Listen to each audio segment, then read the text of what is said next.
going to look at how to add and delete and edit products on your shop.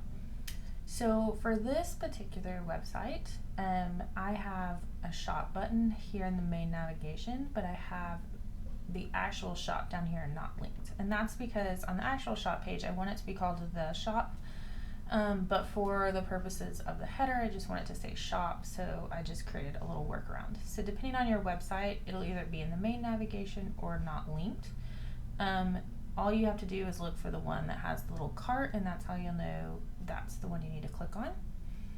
So when you click on it, you'll then be taken to this page where it shows all your products, and then over here on the left, it's going to show you your categories. So we only have 2 categories, bundles and toolkits, and then we have all.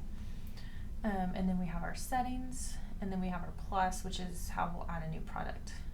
So for settings, there's the only thing you need to know about this is where you add your categories. So if you want to add a third one called, I don't know, workbooks, you would type that in, you'd click add, and then you can rearrange the way it shows up.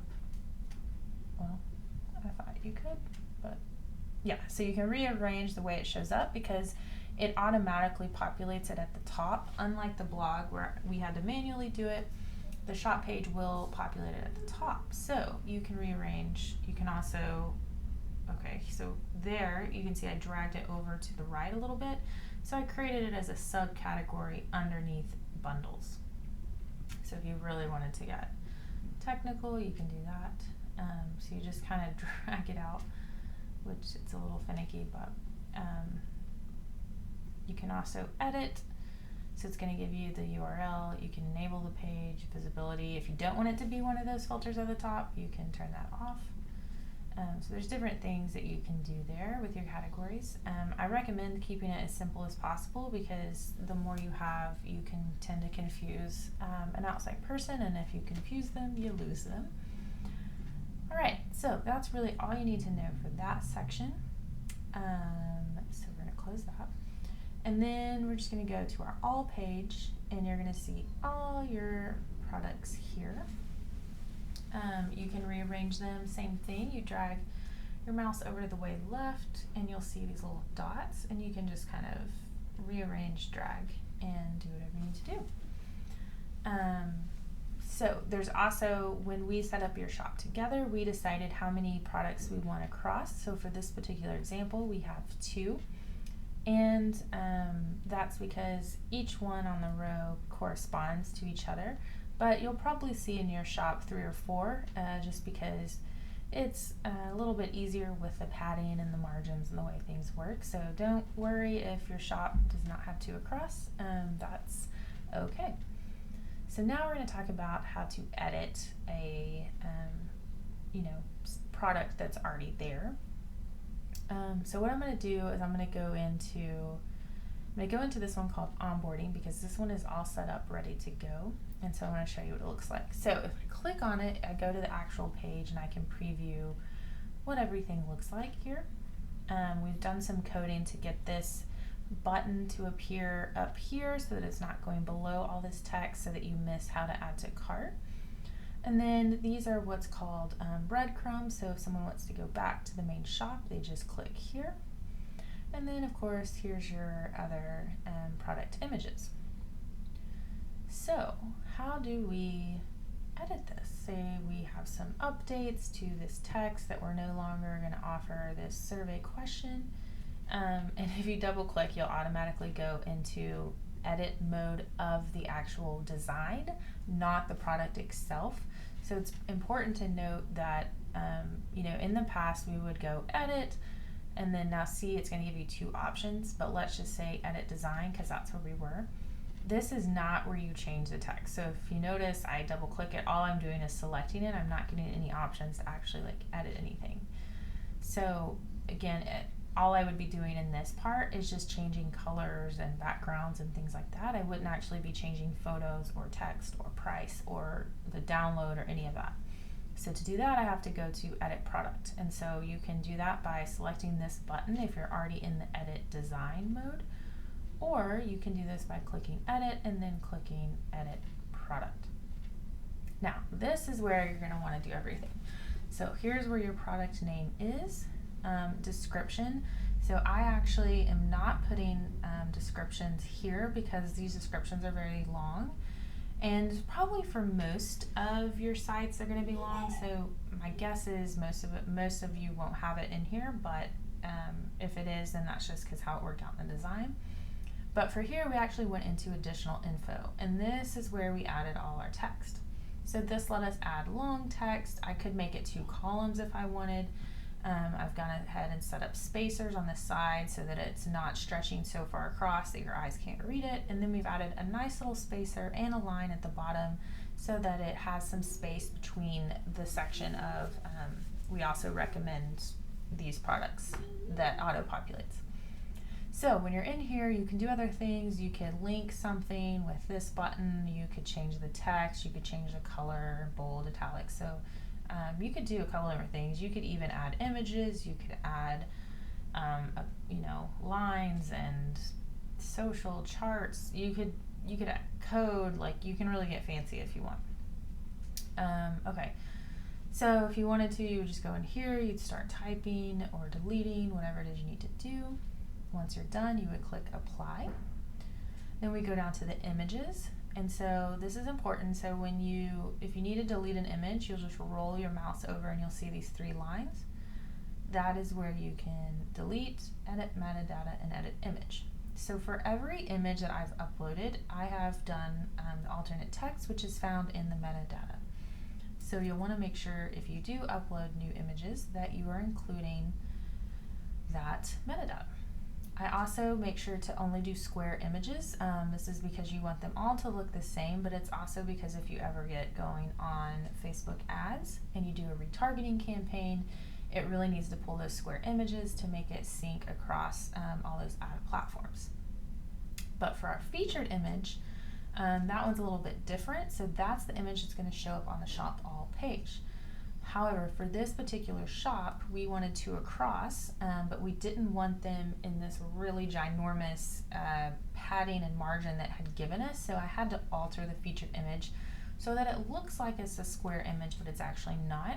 So for this particular shop, it's not a square image, and what I've done is if that is you actually have this template on your Canva templates that I've given you, and so you'll just be able to recreate using that size and that template for any new products that you add, or if you wanted to change out the artwork. So but that's only for the featured image, whereas the rest of the images will be just straight up square 1200 by 1200 pixels.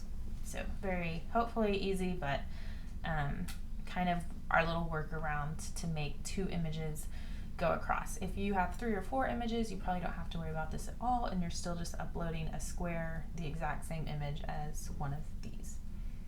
Okay, so next we have inventory. So here I've got, it's actually not the real file, but it's a stand-in file, but you'll see Workbook Creator Coaching Orange 1 PDF. When I get ready to put the real one in, I'll hit remove, and then I'll hit upload file. And then that file needs to be a PDF, and since I just deleted it, I thought I'd see if I have another one. So let's do this random calendar for my son's school. Hopefully no one finds this. And then we've got price, so if we need to adjust that, we just click. If we want to put it on sale, we can do that, and then add the sale price. And then over here, we'll add whatever categories it goes into. Again, I don't usually mess with tags. I just let categories do all the speaking for me. And then tax, if you've got tax, we've got another section on where I kind of show you how to go in and just make sure you're doing the tax correctly. I'm not really going to advise on that because that is not, I would have no idea. Because it could depend on your state and city and county and all of that, but I'll let you figure that out. But this is where you might need to connect something here, so just be aware where that's located. If you want to make it hidden or scheduled, so for this particular shop, we will actually be going back and hiding a lot of products until they're completely ready, but right now they're public. And then I don't usually mess with featured products. Related products, I have it turned on. You could also just select a category if you wanted, so you don't have to show. And then reviews, we don't really have that set up because that involves some extra apps and whatnot. And then the rest, you are all set to go, unless you want to do some customization, which you can look into, but for the most part, we don't really need that.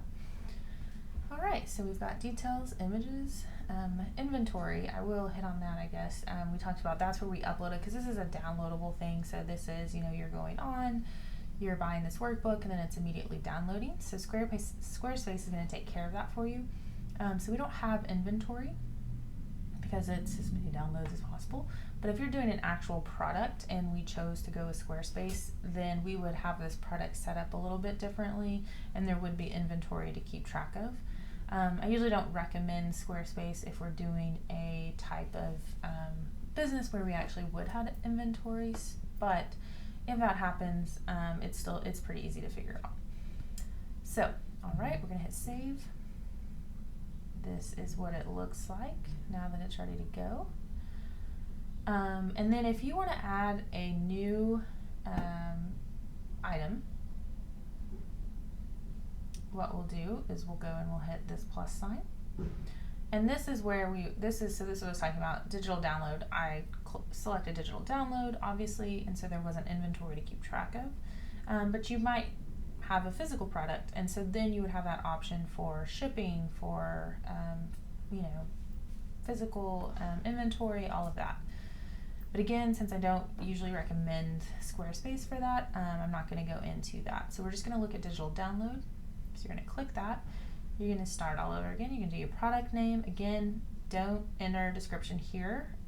Go to additional info. And then what you need to remember is, here is my text. And then we're just going to do a bunch of text so we can see a few lines.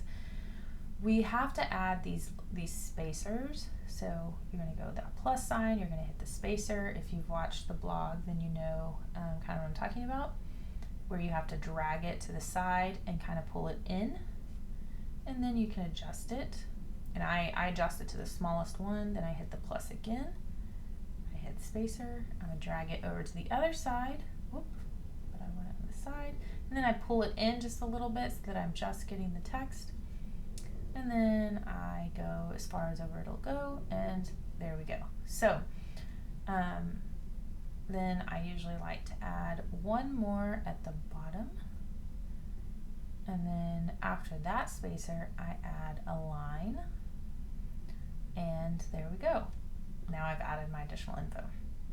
Unfortunately, I have not found a way where you can duplicate an item, because my suggestion would be to simply duplicate one of the already made products, so that way all of that is set up for you. But maybe they'll bring that out soon, and so then you could just duplicate, or if you happen to see it one day that they've added that, or maybe I've just missed it, then you can simply duplicate a product, and then you don't have to worry about all the spacing and the lines and all that. So images, it's just like we talked about before. You would just grab an image. You would already have these from Canva that you've downloaded so that they're square, they're the right pixel sizes, you've got them named properly, all of that. Inventory, here you would upload your PDF, your price, on sale, category, so exactly the same as what we talked about. And then you would just hit save, publish, or schedule. And I'm just going to hit save because we do not want this live. Okay, so well, it's not going to save it because it says I haven't uploaded anything. So I'm just going to delete it because it, I think we got it. So that is how you add and delete and maneuver products in your shop. So fairly simple. Again, if you ever do get stuck on something, you can always Google what it is you're stuck on in Squarespace, and there's tons and tons of tutorials both on Squarespace's site and other sites that can help you figure that out. So